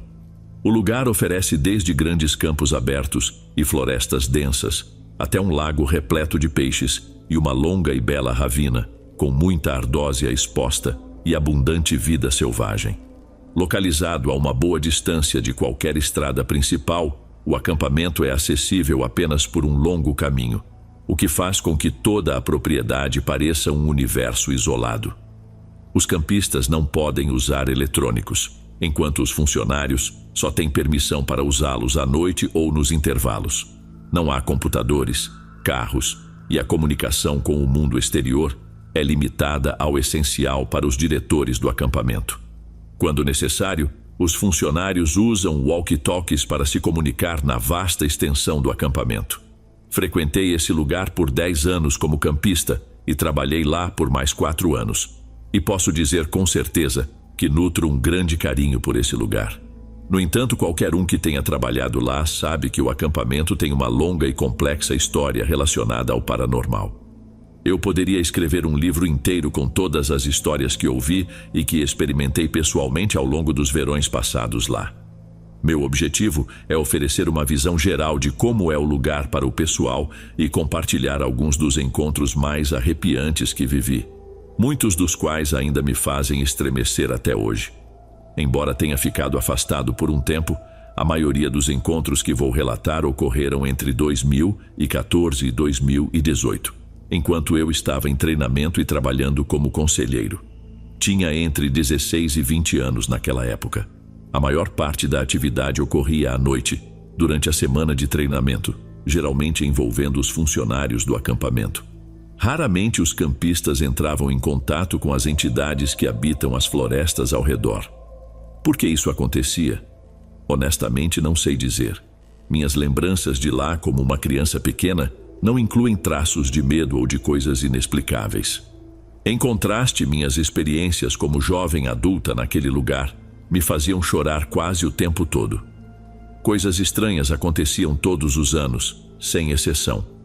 Para começar, durante a semana de treinamento ou depois que as crianças já estavam na cama, muitos de nós, conselheiros, costumávamos deitar sob as estrelas fora do refeitório buscando relaxar ao final do dia. Tínhamos uma visão linda e desimpedida das constelações que se estendiam sobre o campo de recreação, alcançando as colinas ao longe. Em várias noites observávamos luzes piscando rapidamente, movendo-se em padrões erráticos, estranhas chuvas de meteoros que não estavam previstas para a região, e frequentemente avistávamos objetos vermelhos piscando no céu noturno. E não eram planetas, pois muitas vezes apareciam em locais inesperados no céu e surgiam apenas uma vez por semana. Eu tinha amigos lá com um bom conhecimento do nosso sistema solar, e passei muitas noites observando suas expressões perplexas enquanto contemplavam algum fenômeno inexplicável, exclamando que aquilo que estávamos vendo era simplesmente impossível. Apesar de haver mais de 10 testemunhas dessas ocorrências, os conselheiros raramente passavam um verão sem vivenciar pesadelos, muitos dos quais envolviam figuras paradas nos cantos de suas cabanas ou aos pés de suas camas. Eu mesmo tive esses pesadelos todos os anos, exceto no meu primeiro ano trabalhando lá. Acordava suando frio em uma cabana silenciosa, enquanto as crianças dormiam tranquilamente por perto. Gritos e vozes na noite, trazidos pelo vento que soprava do lago, passos ao redor dos edifícios, apenas para descobrir que não havia ninguém fora da cama, e objetos que desapareciam e reapareciam em locais ilógicos, eram ocorrências incrivelmente comuns. Portas com cadeados pesados eram encontradas abertas, sem que houvesse alguém para culpar. Ocasionalmente, um conselheiro ficava trancado em um edifício onde estava trabalhando, apesar de não haver ninguém por perto para fechar a porta. As pessoas chegavam a esse trabalho completamente céticas e saíam acreditando. Os veteranos aprendiam a fazer as pazes com as peculiaridades do acampamento e simplesmente a lidar com isso, dando um aviso justo aos recém-chegados sobre os mistérios que pareciam habitar o próprio terreno do acampamento. Minha primeira lembrança de que havia algo paranormal no acampamento foi em 2014, enquanto eu treinava para meu primeiro ano como conselheiro. Lembro-me de que, durante toda a minha infância, havia uma única lápide plana na colina que descia até a piscina do acampamento. Ela ficava logo fora da aldeia das meninas, como era chamado o grupo de cabanas onde dormiam as campistas e conselheiras femininas. Era algo incrivelmente estranho, tão antigo que o nome e as datas estavam ilegíveis, mas o formato do texto deixava claro que era uma tumba. Ninguém conseguia dar uma explicação plausível para sua presença ali. Todos a quem perguntei simplesmente me disseram que a lápide estava lá muito antes de seu tempo. No meu primeiro ano, lembro que houve muito drama relacionado ao paranormal, mas eu era jovem demais e não próximo o suficiente dos conselheiros mais velhos para que compartilhassem comigo o que estava acontecendo. No entanto, ao final do ano, a lápide foi removida e ninguém tinha permissão para falar sobre ela ou mencioná-la caso algum campista perguntasse. Lembro-me de ter pensado que, embora a lápide tivesse sido removida, alguém ainda estava enterrado naquela colina, independentemente de quanto tempo se passara desde o sepultamento. Talvez os diretores do acampamento pensassem que, ao se livrarem dela, as atividades paranormais cessariam. No entanto, eles estavam errados. Além da misteriosa lápide, muitas histórias circulavam entre meus amigos conselheiros e eu, especialmente os membros mais novos do pessoal. As primeiras histórias que me contaram sobre o acampamento ocorreram durante uma semana de treinamento em junho de 2014. Meus amigos começaram a compartilhar histórias assustadoras e os conselheiros mais experientes logo se juntaram para se divertir às nossas custas. Vale destacar que nesse acampamento, os conselheiros recebiam nomes específicos em seu primeiro ano.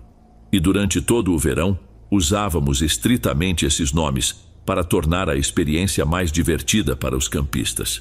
Para preservar a atmosfera, me referirei a todos aqui pelos seus nomes de acampamento.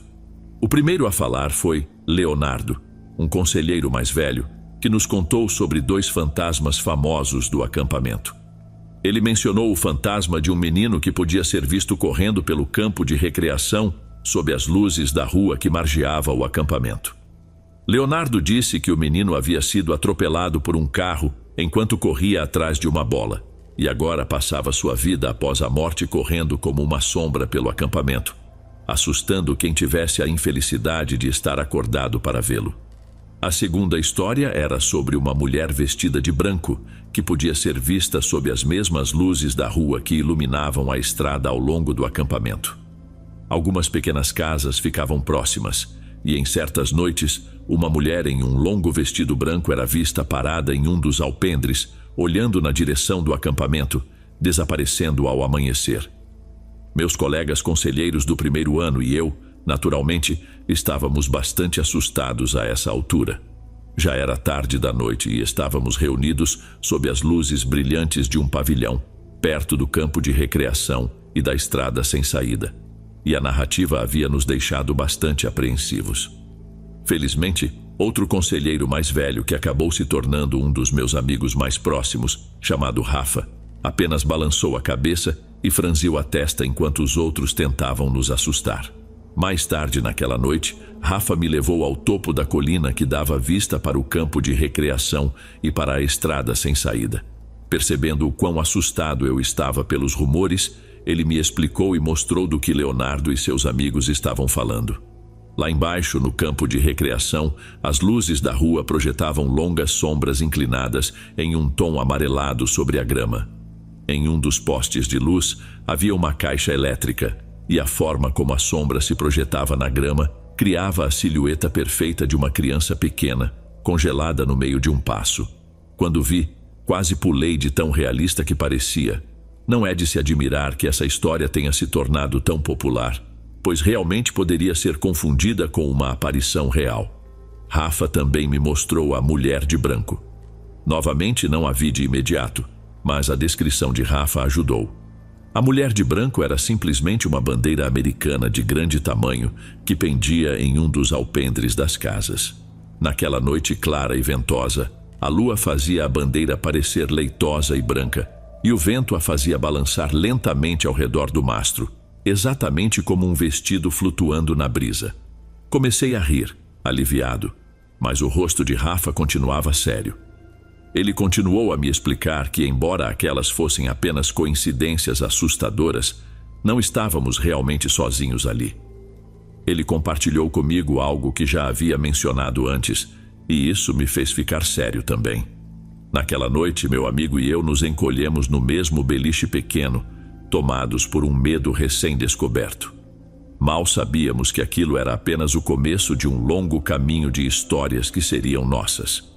Um dos locais do acampamento que mais me proporcionou experiências perturbadoras foi um edifício conhecido como acampamento diurno.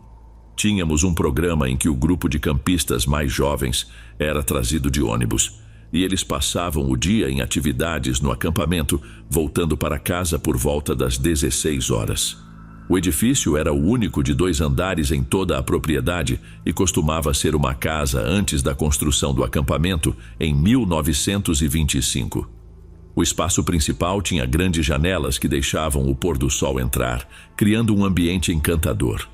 A cozinha ainda funcionava, embora estivesse um pouco deteriorada. O andar de cima era um grande sótão, utilizado como espaço para atividades durante o dia.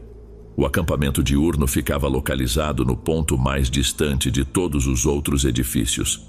Para chegar até lá, era necessário atravessar um trecho de floresta por trilhas rochosas, e muitas vezes nem era possível ouvir os sons das outras pessoas no acampamento. Isso já dizia muito, considerando que havia cerca de 300 crianças barulhentas e cheias de energia por lá toda semana. O acampamento diurno nunca me pareceu certo. O ambiente do edifício me dava a sensação de estar em um filme de terror, algo que eu raramente sentia em outros lugares do acampamento. Eu evitava ir lá sozinho, embora ocasionalmente tivesse que fechar o edifício sem companhia.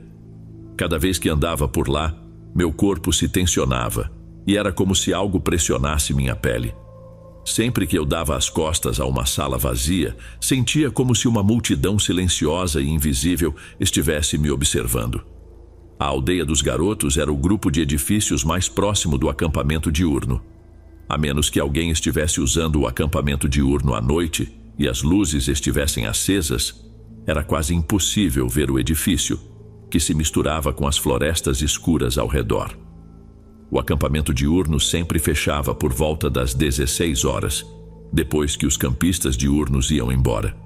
Todas as salas eram verificadas, as luzes apagadas, os cadeados trancados, e o local permanecia fechado até a manhã seguinte. Meus amigos conselheiros masculinos me contaram que, a cada verão, 1 ou 2 vezes por semana, após as crianças irem para a cama e os meninos se reunirem do lado de fora para conversar, alguém notava uma luz acesa no acampamento diurno. E não era apenas uma luz deixada acesa durante o dia. Às vezes, o próprio conselheiro que havia fechado o local naquela tarde via as luzes do andar de baixo brilhando através das escuras florestas. Nessas noites, os meninos se revezavam para percorrer o caminho escuro até lá, apagar a luz, e voltavam tremendo, jurando que nunca mais fariam isso novamente. Minha experiência pessoal no acampamento diurno aconteceu durante o verão de 2016. Todos os anos, o acampamento realiza um exercício chamado Simulação de Campista Desaparecido. O objetivo é preparar os conselheiros para a eventualidade de uma criança assustada fugir, de modo que o pessoal saiba como reagir rapidamente, localizá-la e acalmá-la. A simulação, em um bom dia, já é levada extremamente a sério por todos os envolvidos. Um conselheiro é escolhido aleatoriamente para atuar como o campista desaparecido durante cada semana de treinamento, e os outros conselheiros seguem o protocolo de busca, rastreando a criança desaparecida. Para isso, o acampamento é dividido em sessões, e o pessoal mais experiente utiliza walkie-talkies para se comunicar, dividindo as áreas e correndo pelo acampamento em busca do campista, gritando seu nome, procurando embaixo e ao redor das estruturas e verificando cada edifício trancado. Antes da simulação, o diretor do acampamento percorre o local, criando situações para confundir os conselheiros que estão procurando, como destrancar portas, trancar outras, mover objetos, tudo para garantir que todos estejam mentalmente preparados para uma situação real. Claro, a área que me foi designada para buscar era o acampamento diurno. Enquanto corria pela floresta em direção à imponente casa, senti uma sensação de pavor tomar conta de mim, e considerei seriamente a ideia de simplesmente fingir que a havia procurado, apenas para dizer ao resto do pessoal que o fiz. Com as mãos trêmulas, destranquei a porta do acampamento diurno e entrei, chamando o nome da garota que estava atuando como a criança desaparecida. As tábuas do piso rangiam, e lembro-me de como a casa inteira parecia incrivelmente silenciosa, exceto pelos meus próprios movimentos. O sol estava se pondo naquele momento, e a luz laranja cremosa atravessava o edifício pelas janelas, criando uma atmosfera antinatural em comparação com as áreas mais movimentadas do acampamento. Não conseguia ouvir os outros conselheiros procurando, nem mesmo quando tentava aguçar meus ouvidos. A cada sala e canto que verificava, eu me preparava para encontrar cara a cara os espíritos que via em meus pesadelos, aqueles que ouvia esmagando o cascalho no meio da noite, sussurrando suavemente na escuridão, e fazendo até mesmo os homens adultos correrem de volta para seus beliches, inquietos. O edifício estava vazio. Soltei um suspiro de alívio ao fechar firmemente a porta atrás de mim e caminhar de volta para fora. O ar começava a esfriar e eu esperava que a simulação terminasse em breve. Procurar no escuro seria quase impossível, e eu sabia que Aline, minha amiga que estava atuando como a criança desaparecida, não tinha intenção de perambular pelo acampamento na escuridão. Ao passar pelas portas externas do porão que levavam ao subsolo do acampamento diurno, dei-lhes um bom puxão para verificar se o cadeado estava trancado. Essa era uma área que anteriormente haviam me dito que não precisava ser aberta ou verificada para esta simulação. Mesmo assim, continuei e procurei na floresta ao redor do edifício. Não encontrei nada e informei pelo walkie-talkie. Disseram-me para continuar verificando a área até que Aline fosse encontrada e a simulação terminasse. Comecei a caminhar de volta mais devagar desta vez, já que estava bastante certo de que Aline estava a mais de meio quilômetro de distância do outro lado do acampamento. Quando o acampamento diurno voltou a aparecer entre as árvores, congelei em confusão e medo. As portas do porão estavam abertas de par em par, e uma luz amarelada brilhava de dentro. Já estava escurecendo o suficiente para que as luzes iluminassem o espaço ao redor, enquanto as sombras ao redor se tornavam cada vez mais densas. Em meus 3 anos anteriores trabalhando no acampamento, nunca soube que aquelas portas se abriam. Não sabia que havia uma chave para aquele cadeado, muito menos que havia uma luz funcionando lá embaixo. Fiquei completamente atônito. Um calafrio percorreu meu corpo, certamente não por causa do frio da tarde. "Aline", chamei, mas não da maneira que chamaria uma campista, e sim como chamaria uma amiga.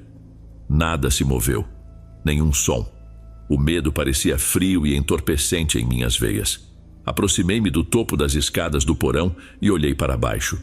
O espaço estava iluminado por uma única lâmpada exposta, revelando 6 ou 7 degraus de madeira podre e paredes de pedra fria, desgastadas pela idade. O chão era de terra batida e o porão estava completamente vazio. O som do meu rádio anunciando que Aline havia sido encontrada quase me fez saltar da pele. Caí de costas na grama e fiquei ali por um momento encarando a cena estranha à minha frente. Levantei-me rapidamente e corri de volta ao acampamento o mais rápido possível. Para minha surpresa, ao chegar, minha amiga Maria também apareceu visivelmente abalada e falando rapidamente. Ela contou que durante a simulação, enquanto caminhava por um dos galpões de manutenção, outra localização com uma porta trancada que não fazia parte da simulação, a porta começou a tremer violentamente contra o cadeado, muito mais do que qualquer vento ou corrente de ar poderia fazer. Maria estava convencida de que Aline estava presa lá dentro, como parte do cenário, e rapidamente encontrou nosso amigo Jonas, conseguindo a chave para abrir o galpão. Quando o abriram, não havia ninguém lá. Na verdade, o homem de manutenção, Sparrow, nem sequer estava no acampamento naquele dia, então não havia como nada, ou ninguém, ter ficado preso lá. Maria estava tão chocada que mal conseguiu contar sua história. Também relatei a todos o que havia encontrado. Todos nos olharam desconcertados com as nossas histórias, mas ninguém parecia realmente surpreso. Alguém abriu as portas do porão do acampamento diurno como parte da simulação? Perguntei a alguns dos membros mais antigos do pessoal, e eles balançaram a cabeça em negação. Aline não estava em nenhum desses lugares de qualquer forma.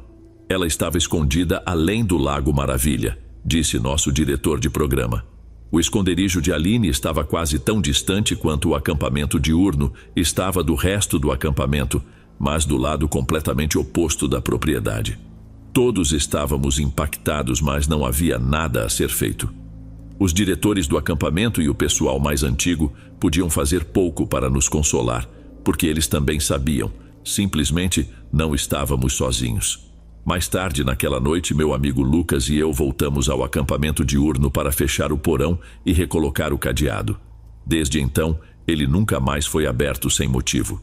O acampamento continuou sendo um ponto sensível para mim enquanto eu avançava para o meu 4º ano como especialista em programas, em 2017.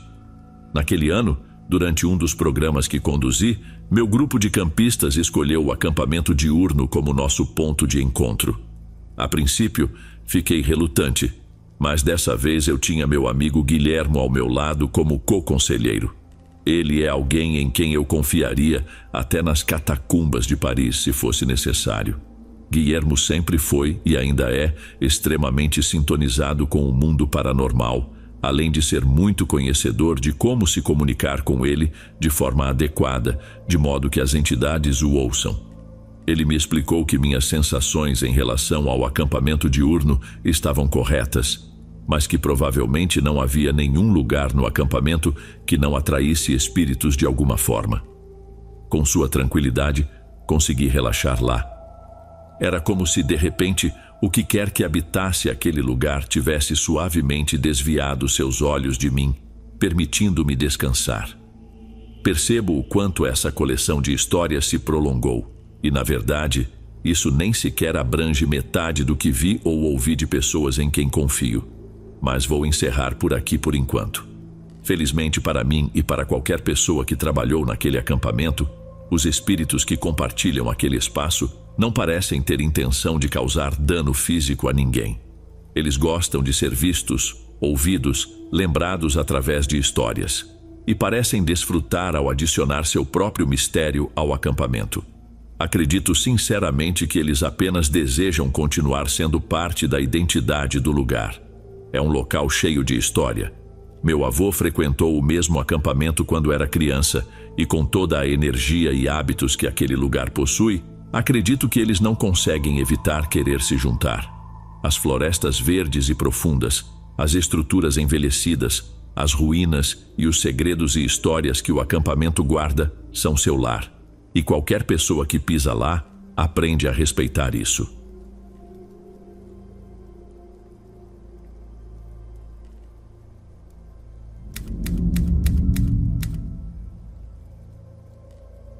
Isso aconteceu há alguns anos, quando eu tinha apenas 17 anos. Eu morava em uma cidade muito bonita do nosso país, mas prefiro não mencionar o nome, pois é uma atração turística do estado e isso poderia prejudicar sua imagem. Trata-se de uma área de acampamento que ainda é muito frequentada. Na adolescência, eu gostava muito de ir lá com meus amigos, especialmente por causa das matas e cachoeiras. Desde muito jovem eu era escoteiro, então acho justo dizer que tinha alguma experiência em acampamentos. Já fazia alguns anos que eu havia terminado o ensino médio, mas ainda mantinha uma forte amizade com muitos colegas. Marcos e Pedro eram meus melhores amigos naquela época e Marcos continua sendo até hoje. Marcos, assim como eu, também era escoteiro e compartilhava o gosto por acampar e viver aventuras na floresta. Pedro, por outro lado, era mais urbano, mas sempre se divertia conosco, então o convidávamos para os acampamentos. Era período de férias e o verão estava apenas começando, então combinamos de acampar no fim de semana seguinte. Lembro que fazia muito calor, então não precisaríamos levar muitas coisas, apenas a barraca e alguns itens para nos cobrir. Na manhã de sábado, Marcos, que já tinha 18 anos e era o único habilitado a dirigir, nos pegou em casa com a caminhonete e partimos em direção ao acampamento mais movimentado da época. Como eu disse, acampar era uma atividade comum para mim naquela época, então estava bastante tranquilo, já que conhecia bem o local. Por volta das 11 horas, chegamos ao destino. Como o local era um pouco afastado e o acesso de carro era dificultado por buracos e pedras no caminho, não estava muito cheio. A caminhonete de Marcos era um 4x4, então os obstáculos no caminho não eram problema. Ele preferia dormir dentro do carro, pois não gostava muito da ideia de dormir no chão. Ao chegarmos, comecei a montar a barraca enquanto Pedro foi buscar lenha e Marcos, aproveitando suas habilidades de escoteiro, começou a improvisar uma mesa com pedaços de tronco que estavam por ali. Com tudo pronto, decidimos explorar a área. Já eram cerca de 2 ou 3 horas da tarde quando, próximos ao nosso acampamento, avistamos Bruno e Tiago, 2 amigos do ensino médio que também eram fãs de acampamentos. Ficamos felizes em encontrá-los e passamos um tempo conversando. Durante a conversa, um deles mencionou ter encontrado um antigo poço na região. Achei estranho, pois já havia acampado ali várias vezes e nunca tinha ouvido falar de tal poço. Achamos interessante a ideia de procurar o poço, já que Bruno disse que ficava em uma área de mata mais fechada. Nos despedimos e voltamos ao acampamento, combinando de nos encontrar novamente por volta das 8 horas da noite. No caminho de volta, notei algumas pegadas frescas perto de nossas barracas. Embora tenha achado curioso, não me preocupei muito, já que estávamos em uma área de camping e poderia haver outras pessoas por perto. Preparamos algo para comer, tiramos um cochilo e logo em seguida já eram 8 horas. Partimos então em direção ao acampamento de Bruno e Tiago. Como de costume, Pedro saiu na frente, sempre gostando de provar que não tinha medo de nada andando sozinho. Ao chegarmos, eles já nos aguardavam e logo partimos em direção ao poço. Lembro que a caminhada foi um pouco longa e o local era bastante remoto, então não esperávamos encontrar ninguém pelo caminho. Bruno e Tiago foram na frente, pois conheciam o caminho, enquanto Marcos e eu os seguíamos de perto. Apesar de ser uma área pública, parecia que não era muito explorada. À medida que o barulho dos passos diminuiu, percebi que estávamos próximos ao destino. Passamos por um arbusto e, de repente, nos deparamos com os 3 parados diante do que parecia ser um grande poço. Quando me aproximei, senti algo estranho, como se meu sexto sentido me alertasse de que havia algo errado. Chamei por Bruno, mas os três continuaram ali, imóveis. Quando Marcos e eu nos aproximamos, nos deparamos com uma cena que até hoje não consigo explicar. Parecia que algo nos observava de dentro do poço, como se fossem sombras de dois grandes olhos nos encarando de volta. Nesse momento, tudo o que consegui ouvir foi Tiago sussurrando: "Não façam movimentos bruscos, vamos voltar devagar." Mas antes que pudéssemos nos virar, um som estranho, que não consegui identificar, veio de dentro do poço. Olhei em volta e não vi mais ninguém. O medo nos dominou, e a única coisa que conseguimos fazer foi correr de volta para o acampamento. Assim que chegamos, não hesitamos em começar a juntar nossas coisas e partir o mais rápido possível. Sabíamos o que tínhamos visto e aquilo não era humano. A essa altura, Pedro ainda não havia voltado, então fomos até o acampamento de Bruno e Tiago. Eles também não tinham visto Pedro e já haviam recolhido suas coisas, prontos para partir. Fomos então em direção ao nosso carro, pensando que talvez Pedro tivesse se escondido lá, mas não havia sinal dele. Decidimos esperar dentro do carro, fechando as portas, sem conseguir falar nada, tomados pelo medo e pela confusão. Quando o dia amanheceu, ainda não havia sinal de Pedro, então saímos para procurá-lo. Ao voltarmos para o acampamento, encontramos Pedro sentado na mesa improvisada que havíamos feito, com os olhos arregalados e estáticos. Ele não disse uma palavra sequer. Pegamos Pedro e fomos para o carro, saindo de lá o mais rápido possível. O caminho de volta foi silencioso como um velório. Ninguém abriu a boca para falar nada e nem perguntamos a Pedro o que havia acontecido. Nunca saberemos ao certo o que aconteceu naquela noite, mas sei que aquilo não era algo deste mundo. Nunca mais vimos Pedro, mas dizem que ele nunca mais foi a mesma pessoa. Eu e Marcos seguimos amigos até hoje, mas nunca mais tocamos no assunto sobre o que vimos dentro daquele poço. Bem, essas foram as histórias de hoje. Fico feliz que tenha chegado até aqui. Vou deixar agora na tela como recomendação mais 2 vídeos que acredito que você também irá gostar. Eu te vejo em breve.